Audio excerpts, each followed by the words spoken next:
A Raquel Amorim está em uma das cidades, em Ubá, ao lado do governador Romeu Zema, que também nos escuta aqui no estúdio. Então, governador, obrigada pela gentileza, muito obrigada por estar aqui com a gente. Muito importante que nós possamos ouvi-lo e falar aqui com franqueza sobre os desafios de qualquer estado e principalmente quando recebe uma quantidade gigantesca de água. Eu vou começar passando a palavra para a Raquel Amorim, que está com o senhor, e na sequência eu trago aqui também mais algumas perguntas. Raquel, por favor. Sim, Elisa, o governador de Minas Gerais, Romeu Zema, chegou agora há pouco aqui ao quartel do Corpo de Bombeiros de Ubá. Ele estava em Juiz de Fora. Ontem o governador fez uma vistoria nos locais mais atingidos em Juiz de Fora. Segundo ele, se reuniu com equipes do Corpo de Bombeiros, da Defesa Civil, e vai fazer o mesmo aqui em Ubá, vai conferir de perto a situação. Então, eu já começo perguntando ao governador qual é o cenário mais atualizado, governador, quando a gente fala dessa questão de mortos, desaparecidos e desabrigados, especialmente nessas duas cidades, Ubá e Juiz de Fora. Bom dia para o senhor. Bom dia, Raquel. Bom dia, Elisa. Bom, o último boletim aponta 36 óbitos já confirmados e 33 pessoas ainda não encontradas. Ao longo do tempo, o número de óbitos tem sido ampliado, já que as buscas dos bombeiros e também a remoção de lama e de escombros, à medida que avança, vão fazendo com que essas vítimas surjam. Uma situação muito triste. Estive ontem toda a tarde e à noite em Juiz de Fora, acompanhando esses trabalhos. Toda a equipe do Corpo de Bombeiros da região foi mobilizada. Outras regiões já estão de plantão disponíveis, caso venhamos a ter mais chuvas e a situação demande um reforço, eles serão transportados imediatamente para também estar contribuindo. A Polícia Civil já montou um plantão para identificação das vítimas, o que tem sido feito com muita agilidade, e estamos atuando para que a vida seja reestabelecida à normalidade o quanto antes. A energia elétrica já voltou para praticamente 99% das áreas afetadas. O fornecimento de água, a mesma coisa. Juiz de Fora tem uma empresa municipal, a nossa empresa estadual deu todo o apoio, continua dando apoio para que a vida venha a ser normalizada. E aqui em Ubá, a situação é diferente de Juiz de Fora. Juiz de Fora, 30 óbitos, muita tristeza, uma perda humana enorme. Em Ubá, menos pessoas, somente 6, mas uma destruição gigantesca no centro da cidade, como eu já tive a oportunidade de passar no caminho para cá. Aqui foi mais enchente, um leito de rio que foi arrastando tudo. Em Juiz de Fora nós tivemos deslizamentos, mas tanto a prefeita de Juiz de Fora quanto o prefeito de Ubá podem e estão contando com o governo do estado. Já liberei recursos, antecipação de tudo que as prefeituras tinham a receber do governo durante esse ano, e ainda estamos com a nossa Defesa Civil do estado enviando cestas básicas, kits de higiene pessoal, kits de limpeza, para que os atingidos, os desabrigados, os desalojados tenham um mínimo de dignidade durante esse período de ajuste. Governador, como a Elisa destacou, ela também vai participar da entrevista. O governador está te ouvindo, Elisa. Governador, eu estou aqui lhe ouvindo e, de maneira geral, nossos sentimentos ao estado de Minas Gerais, porque o que essas pessoas estão vendo é aterrador, né?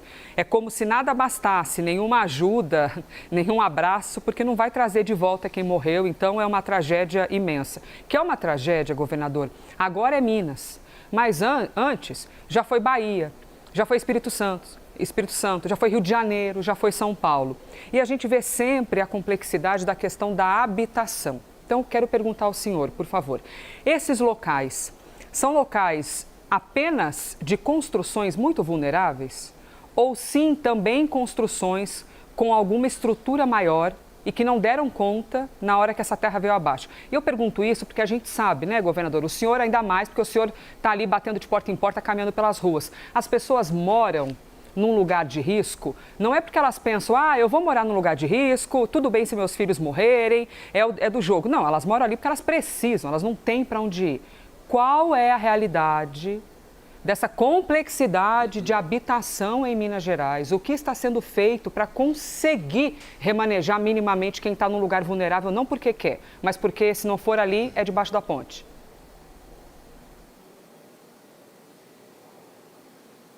Elisa, são diversas situações.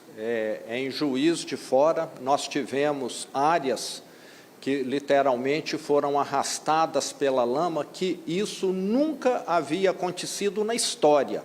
Pela primeira vez, devido a uma chuva excepcional, isso ocorreu. Então, é muito difícil, numa situação como essa, a Defesa Civil emitiu alerta que as chuvas seriam muito fortes, que haveria riscos, mas quem mora ali há 20, há 30, 40 anos e nunca viu aquilo ocorrer, vai pensar o quê? Não é hoje que isso vai acontecer. E, infelizmente, aconteceu.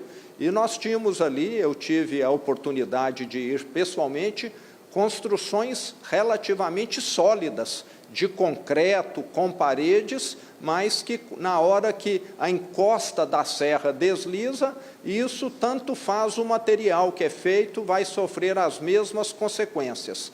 Então, nós temos esse tipo de situação e temos situações também de pessoas que se expõem ao risco em regiões que são notoriamente conhecidas como sujeitas a deslizamento. Foi o que aconteceu o ano passado em Ipatinga, aonde nós tivemos, pelo que eu me recordo, 11 vítimas. Nós temos feito aqui em Minas um trabalho com o CREA, o Conselho Regional de Engenharia e Arquitetura, que tem contribuído muito, mapeando todas essas encostas que têm risco, dependendo do solo, de ser mais pedra ou mais argila, isso faz com que o risco aumente ou diminua. Então, o que nós queremos é ter todo o estado mapeado, esse trabalho tem ocorrido em todo o estado, queremos instalar sensores para que seja emitido um alarme na mesma hora em que o solo começar a encharcar, nem seria um sinal de telefone como o enviado na noite de segunda-feira. E lembro também que várias obras têm sido construídas no estado. Na região metropolitana, o estado, juntamente com as prefeituras, já investimos mais de 200 milhões em piscinões para reter esse excesso de água durante uma chuva muito forte, e a região metropolitana já hoje está muito mais protegida do que estava no passado. Mas é um trabalho longo, o Brasil foi, de certa maneira, ocupado de maneira desordenada, e isso faz com que seja muito difícil, numa situação como essa, você conseguir resolver isso a curto prazo. É um trabalho de longo prazo, mas aqui em Minas estamos caminhando. Agora, governador, diante desse momento, essa situação caótica que vivemos, especialmente nessas duas cidades, como é que está o diálogo com o governo federal? Foram solicitados recursos federais? De quanto estamos falando, governador? Bom, ontem eu estive uma reunião com representantes do governo federal, o ministro Valdez está presente aqui na região, já disponibilizaram ajuda, espero que chegue rápido. O governo do estado, como eu disse, já enviou cesta básica, já enviou kit de limpeza, kit de higiene, colchões, etc., para quem precisa. E muitas vezes a demora é que prejudica as pessoas que precisam. Pedir essa agilidade a ele e estamos contando muito.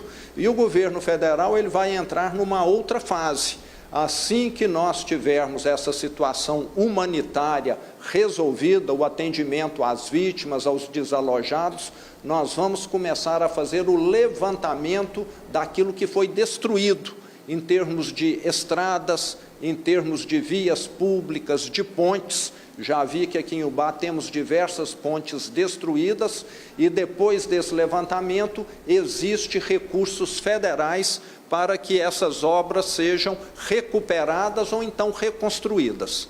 Perfeito. Elisa, mais uma vez, espaço aberto para você, governador, ouvindo. Governador, só um trecho da fala, agradecendo mais uma vez aqui a presença do senhor.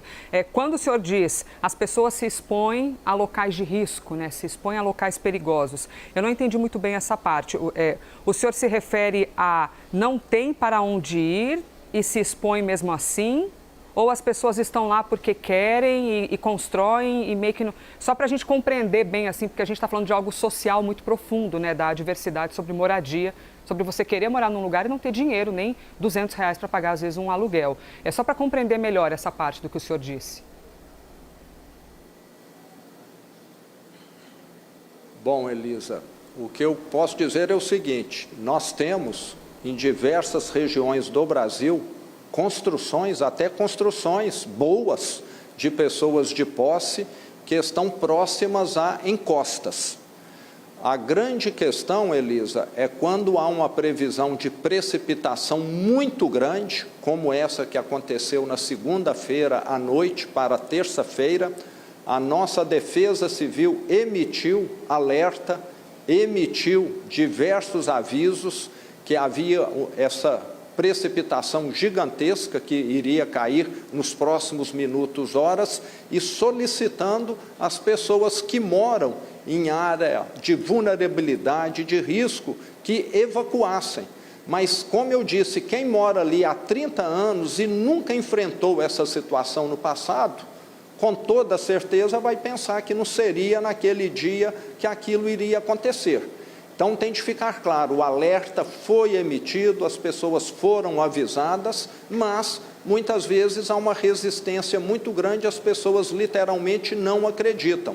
Aonde você tem uma ocorrência frequente, como na ilha de Governador Valadares, que a cada 3, 4 anos é inundada pelo Rio Doce, as pessoas já sabem que aquilo vai acontecer e tomam todas as providências, porque ali é frequente, não fica 30, 40 anos sem ocorrer. Agora, quando isso é algo quase que inédito, realmente é mais difícil você sensibilizar as pessoas. Agora, governador, em relação às famílias atingidas, aos comerciantes afetados, há alguma previsão de linha de crédito, de isenção de impostos, de auxílio financeiro para esse pessoal?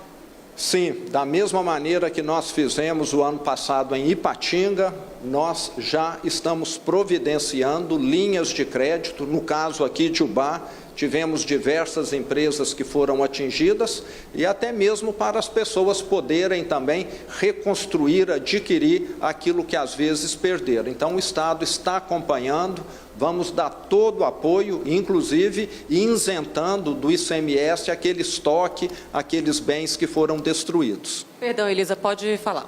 Claro, a gente tem aqui um delay, né, da conexão que tem, às vezes, uma pausa. Para encerrar, porque já utilizamos aqui do tempo do governador e tem muito a fazer daqui para frente, o senhor chegou a falar com o presidente da República, Lula ligou para o senhor, chegaram a trocar algumas palavras, governador, ou ainda não? Não, Elisa, eu estive com o ministro Valdez e outros representantes do Ministério numa reunião ontem em Juiz de Fora, e eles disseram que estarão ajudando, e eles estão vendo como o estrago aqui é grande. Governador, muito obrigada pela entrevista, um bom trabalho para o senhor, que vai ser longo. Quarta-feira vai ser longa por aqui, né? Então, o governador agora vai se reunir com equipes da Defesa Civil e do Corpo de Bombeiros aqui em Ubá e depois vai fazer uma visita técnica e a gente vai seguir acompanhando toda a situação. Elisa, perfeito. Você. Raquel Amorim, muito obrigada por viabilizar esse momento de conversa. Governador, obrigada novamente. Nossos sentimentos mais uma vez ao estado de Minas Gerais, com 36 mortos e 33 ainda desaparecidos. Uma tragédia para essas famílias. Muito obrigada.